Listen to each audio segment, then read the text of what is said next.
Olá, querido. É um prazer estarmos juntos nessa oportunidade para adorar o Senhor juntos. Que de onde quer que você esteja, na sua casa, no trabalho, que a presença do Senhor, a glória de Deus esteja com você, com a sua casa, com a sua família.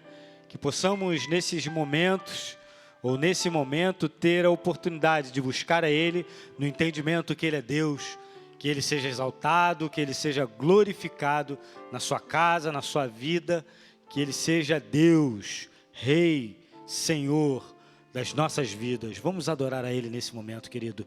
Aleluia.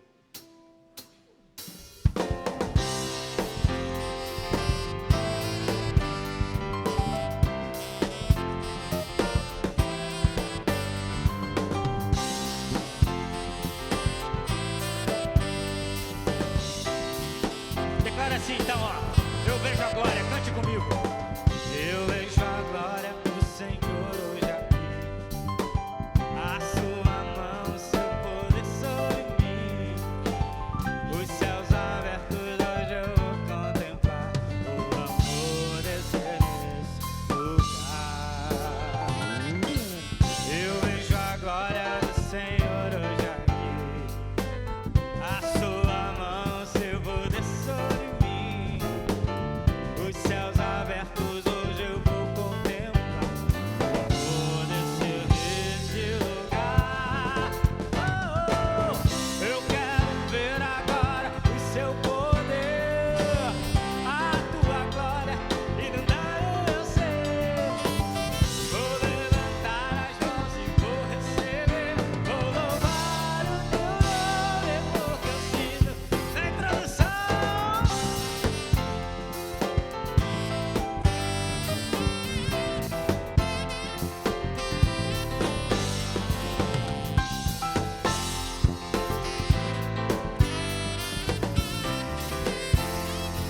Eu vejo a glória, aleluia. Eu vejo a glória do Senhor hoje aqui, a sua mão, seu poder sobre mim, os céus abertos hoje eu vou contemplar, o amor descer nesse lugar. Eu quero ver agora o seu poder, a tua glória inundando meu ser. Vou levantar as mãos e vou receber, vou louvar o teu nome, porque sinto o Senhor me tocar. Eu quero ver agora o seu poder, a tua glória inundando meu ser. Vou levantar as mãos e vou receber, vou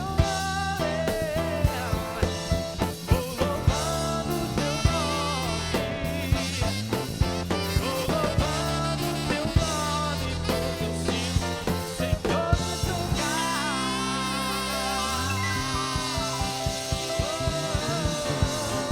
vou louvando o teu nome, vou louvando o teu nome, porque eu sinto o Senhor me tocar. Aleluia. Esse é o momento que você tem a oportunidade de adorar ao Senhor com os seus bens, com os seus dízimos, com as suas ofertas. Nesse momento, nós estaremos no seu smartphone, no seu monitor, estarão as contas da igreja, o QR Code, e você tem a liberdade para adorar ao Senhor com os seus bens. Vamos continuar adorando a Ele, e você tem a liberdade para adorar a Ele com os seus bens também. Aleluia.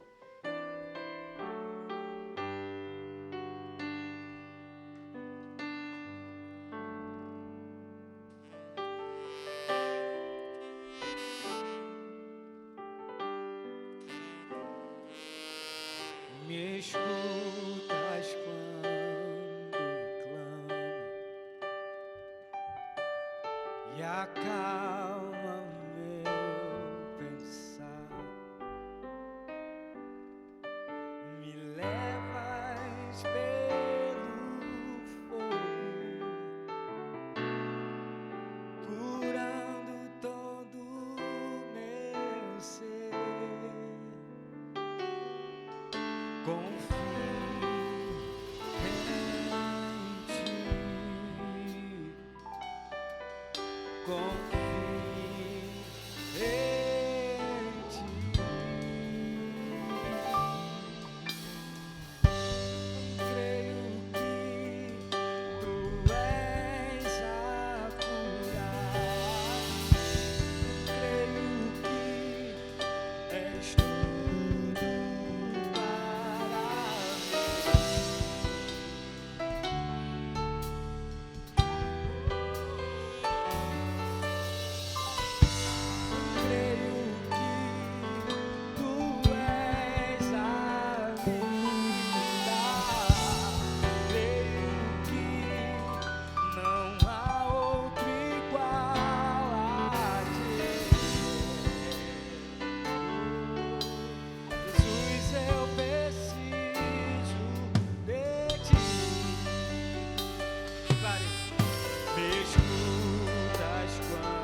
tudo que precisamos.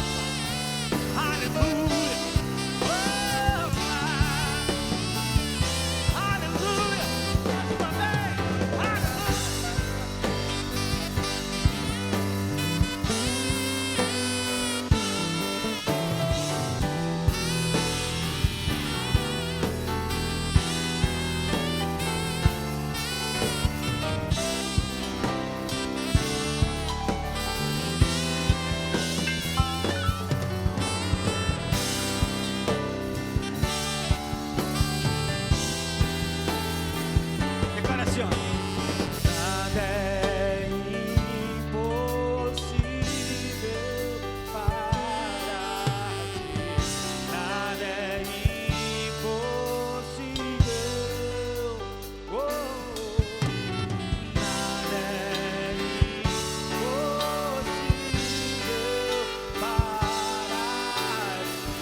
Boa noite, meu querido irmão, minha querida irmã.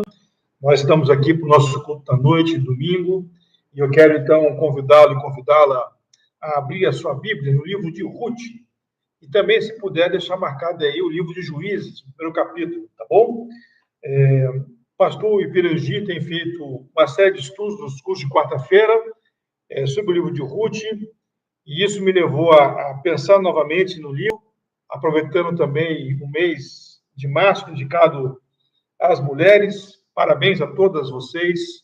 Lugar de mulher onde ela quiser estar, e seja onde você se encaixe, onde você gosta de estar, aí, onde você se veja como um local bom para estar, aí é o seu lugar. Tá, mulher? Fica tranquilo em relação a isso. E nós temos aqui, então, algumas coisas para falar, e eu vou pensar tão somente nesses primeiros versos, durante algum tempo, né, nos cultos da noite, de Ruth, capítulo 1, né? Então, como vim dizendo, o pastor Ipirangi tem feito já uma abordagem sobre isso e tem sido muito, mas muito bom. E nesse sentido, então, e antes de começarmos, enquanto você abre a sua Bíblia, eu quero elencar nosso pedido de oração para que nós oremos.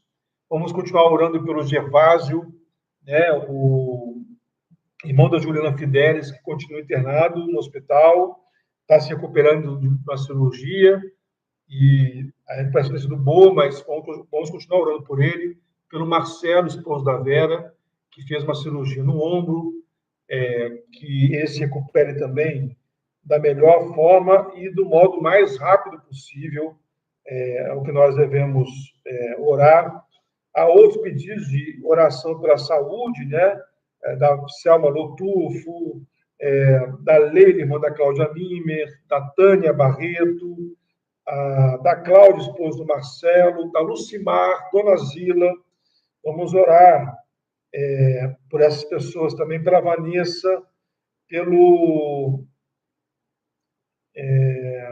André, filho da irmã Jurema, pela Nilce, tia da Gisele, pelos pais da Kátia, esposa do Arnaud, Vamos lembrar de cada um desses pedidos pelo filho da Vera, que está procurando estabelecer, fechar o diagnóstico em relação ao problema de saúde que ele apresentou. E vamos orar também, meus queridos e queridas, pelo consolo de Deus em relação à família, de uma pessoa que é muito cara a mim e a Lili, né? Que veio a falecer agora, na última sexta-feira, né? Que é o Márcio Antônio Quiminazo. Márcio foi professor da Lili e do meu cunhado também na faculdade, na Cama Filho, na época, e se tornou amigo da família, ajudou muito a gente durante o período, com o bom coração dele, e esse bom coração dele falhou na última sexta-feira, e ele, então, veio a falecer. Tem, se eu não estou enganado, 3 filhas, né? 2 do primeiro casamento, já uma formada, outra, se não formada, acabando a graduação, e uma piquititinha de 3 anos, que teve pouco tempo de convivência com ele. Então, vamos orar pela sua esposa, a viúva que está enlutada, orar por essas meninas, para que Deus console e conforte o coração delas também, tá bom? Vamos lá e pedir para o nosso estudo dessa noite, de tal modo que a gente possa, então, prosseguir com o nosso culto. Ó Deus querido, nós entregamos cada um dos pedidos que nós fizemos aqui, elencamos, lembramos, agradecidos de antemão pela instrumentalidade da Camila de disponibilizar esses pedidos para cada membro da igreja através do nosso grupo do WhatsApp. E nós oramos agora por cada pedido que nós citamos aqui, para que a tua visitação aconteça e que cada pessoa aqui lembrada receba do teu poder, da tua graça, da tua cura sobre cada um. Nós oramos, Senhor, de modo muito especial pelas meninas, pela viúva do Márcio Quiminazo, que o Senhor console a todos, a todas, os demais familiares, amigos, ó Deus, que haja conforto, Senhor, diante de tamanha perplexidade que se abateu sobre todo mundo com a notícia do seu falecimento na última sexta-feira. E que o teu consolo recaia sobre cada um, sobre cada uma. Ó Deus, nós entregamos a Ti a vida da nossa igreja hoje, em que celebramos os 14 anos de vida. Que o Senhor continue a abençoar, a reiterar que esta igreja é do Senhor, e que o Senhor continue a falar o coração de cada um de nós. Traga, Senhor, aqueles que o Senhor quer que sejam apacentados aqui, porque as ovelhas são do Senhor, e o Senhor sabe quem é que precisa vir para cá. E ajuda-nos como igreja a recebermos e acolhermos a todos e todas que aqui chegarem. Nós oramos, Deus querido, Deus amado, Deus bendito, também por esta reflexão, essa mensagem de agora, para que o Senhor fale ao coração de cada um de nós. Já agradecidos pelos estudos de quarta-feira, no livro de Ruth, que o pastor e o Pirangi têm feito. E nós pedimos que o Senhor nos abençoe agora também. E que o Senhor abençoe de modo especial a todas as mulheres, especialmente as que compõem a Igreja Batista Marapendi. É o que suplicamos em Jesus. Amém. Vamos lá, queridos e queridas. Nós vamos, então, agora começar a nossa reflexão. E eu quero ler com você Ruth, capítulo 1, alguns primeiros versos. Nos dizem que os juízes julgavam, houve fome na terra de Israel. E o homem de Belém de Judá foi morar por algum tempo na terra de Moabe, com a sua mulher e seus 2 filhos. Este homem se chamava Elimeleque, e sua mulher se chamava Noemi. Os filhos chamavam Malom e Quilion. Eram efrateus de Belém de Judá. Foram à terra de Moabe e ficaram ali. Algum tempo depois, Elimeleque, o marido de Noemi, morreu e ela ficou sozinha com os 2 filhos. Esses casaram com mulheres moabitas. O nome de uma delas era Orfa e a outra Ruth. E ficaram ali quase 10 anos. Depois também morreram Malom e Quilião, os 2 filhos de Noemi. E ela ficou sozinha, sem os filhos e sem o marido. Eu acabei de ler Ruth, capítulo 1, verso 1 ao verso 5, que vai basear alguns estudos e mensagens domingo à noite para nós. Então, eu vou focar hoje aqui nessa primeira expressão do verso 1. No dia em que os juízes julgavam, houve fome em Israel. No dia em que os juízes julgavam. O que foi o tempo dos juízes? Então, o livro de Juízes, que fala um pouco sobre esse tempo, né? É o livro anterior, na ordem canônica, é o livro anterior ao livro de Ruth. E o livro de Juízes mostra, e ele pode ser sintetizado através de uma leitura de um verso que é a síntese de como se comportou o povo de Deus no tempo dos juízes. É o Juízes capítulo 2, verso 10. Toda a geração de Josué e daqueles que viveram com Josué e que lutaram com Josué morreu, passou. E aí vem o verso 10. Toda aquela geração também morreu e foi reunida aos seus pais. Depois dela, se levantou uma nova geração que não conhecia o Senhor, nem as obras que ele havia feito por Israel. Então, depois dessa geração de Josué e daqueles que conviveram com ele, se levantou uma geração que não conhecia o Senhor, nem as obras que ele havia feito por Israel. Então, o que acontece no livro de Juízes, meu querido irmão, minha querida irmã, é o seguinte: as pessoas começaram, então, a fazer aquilo que dava na telha de cada uma delas. Por isso que o título da mensagem hoje, lá no canal do YouTube, está assim: não sou de ninguém, é o tropicalista, né? Não sou de ninguém, eu sou de todo mundo me quer bem. É exatamente essa noção de Juízes, porque fala que cada um fazia aquilo que lhe parecia bem. Cada um fazia aquilo que queria fazer.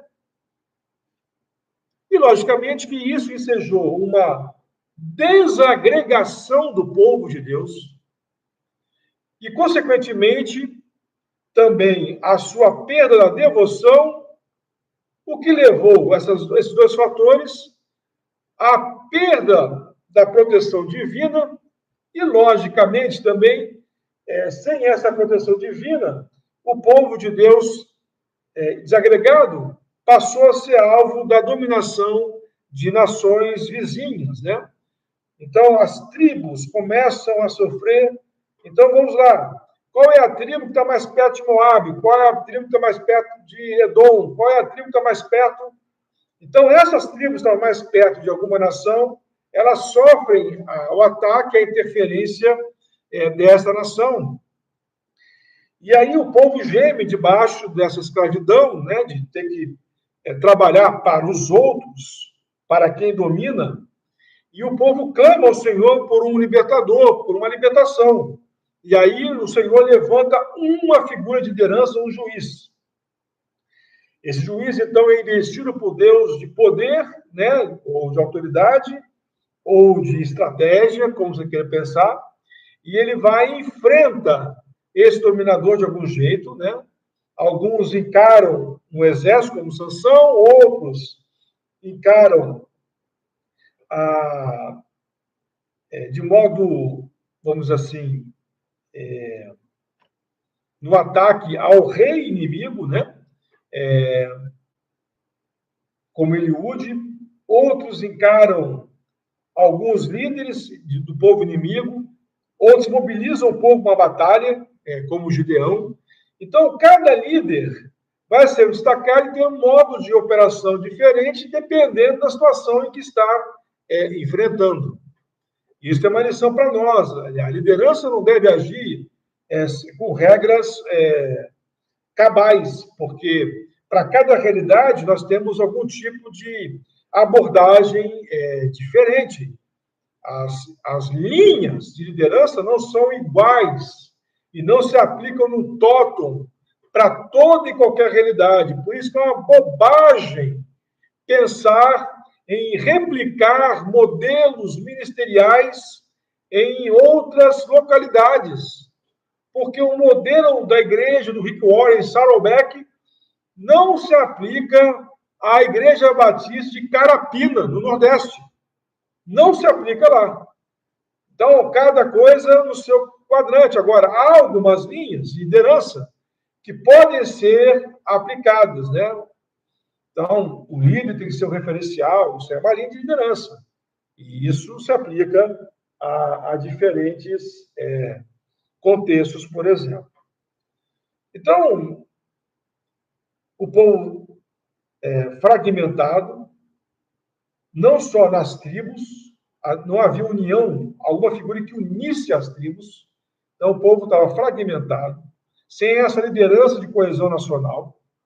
E, além disso, o povo estava longe de Deus e fazendo o que dava na sua telha, o que está lá em Juízes 1 e 2. E, logicamente, com esse movimento todo, dentro das próprias tribos não havia também um movimento de unidade, né, de coesão. Então, nós estamos falando de um tempo em que cada um fazia o que queria, que não tinha uma direção clara, não conseguiam perceber uma orientação clara de Deus. Esse foi o tempo que começa a história relatada no livro de Ruth. O livro de Ruth leva o nome da nora moabita, né? Mas ali o casal é o Elimeleque e a Noemi, que então resolvem ir para a terra de Moab. Então, note bem, meu querido e querida, qual é o destaque que Deus fazia aqui? Há momentos na vida que nós podemos ser instados a perceber que à nossa volta há uma desagregação tal em que cada um quer fazer aquilo que acha melhor ser feito. Em que se perde o sentimento de uma unidade ou de uma união e substitui isso por um projeto de fragmentação social, fragmentação eclesiástica até. O que é que acontece nesses movimentos, nesses momentos, é que, com a perda dos referenciais, nós nos tornamos protagonistas daquilo que nós queremos fazer. E não daquilo que Deus nos convidou a fazer. A primeira consequência de viver no tempo de Juízes é a perda da direção divina, é a perda da conexão com Deus, é a perda desse momento em que Deus fala ao nosso coração. A segunda marca é uma desunião tal em que as pessoas não conseguem se unir para lutar contra um evidente inimigo comum. E o que acontece com esse povo aqui, o que acontece com ele é que ele é estado a ser dominado por outros povos. As tribos vão sofrendo, cada uma delas, um processo de dominação e depois um processo de libertação. A cada tribo vai sendo acionado um libertador, que Deus investe para esse momento. Mas note bem, e aqui olhando do caso de Sansão, a tribo de Dan, que é a tribo de Sansão, era uma tribo que não conseguia se unir para lutar contra uma guarnição, uma viatura, entre aspas, de filisteus. Mas quando foi que os filisteus pediram para... Quando os filisteus, então, pediram, para dizendo, para os hebreus entregarem a Sansão, eles conseguiram reunir 3.000 homens da tribo de Dan. E foram lá e pegaram Sansão, e Sansão se deixou aprisionar na mão dos seus irmãos.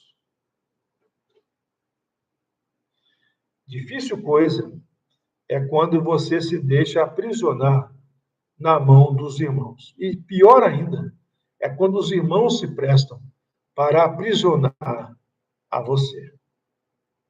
Então, veja, eles não conseguiam lutar contra 5 filisteus, 20 filisteus, mas conseguiram se mobilizar para entregar um deles, o líder deles, para os inimigos.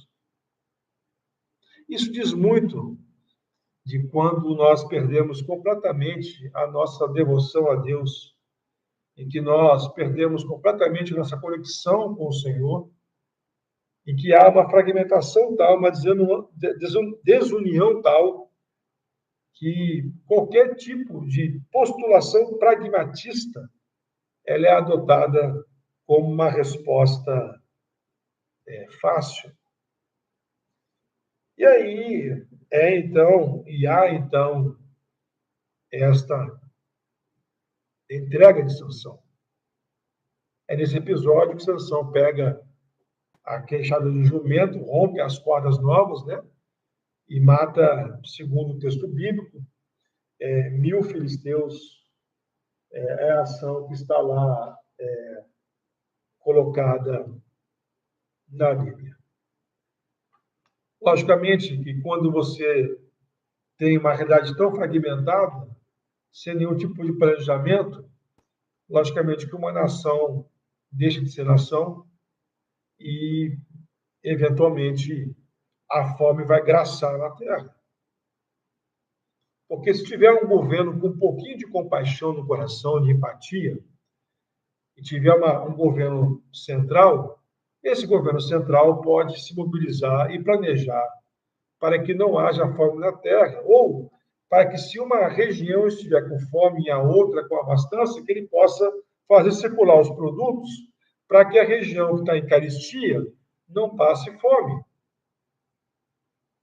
O problema todo é que quando todo mundo faz aquilo que quer, quando todo mundo não é de ninguém e é ao mesmo tempo de todo mundo, aí, meu querido e querida, a individualidade é exacerbada a tal ponto que as pessoas esquecem do outro.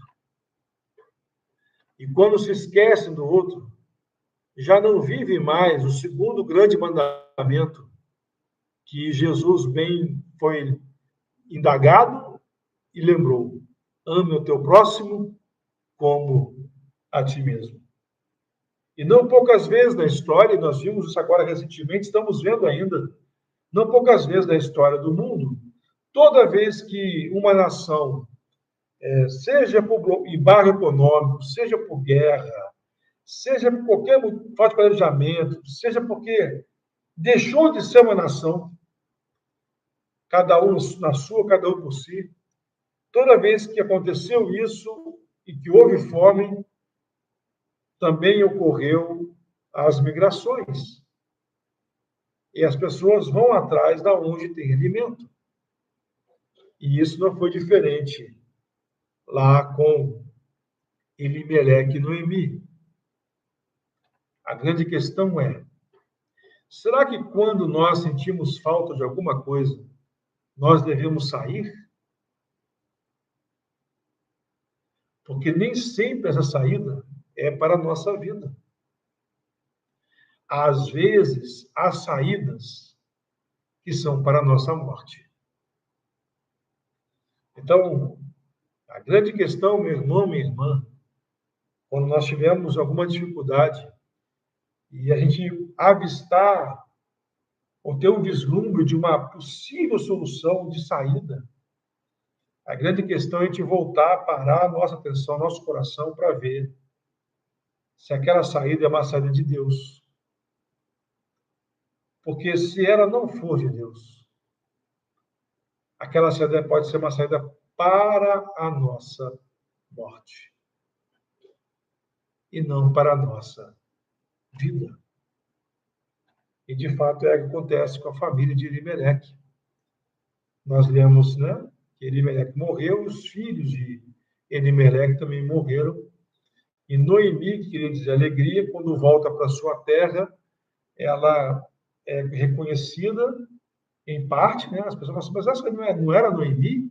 Parece Noemi, mas está com um jeito diferente.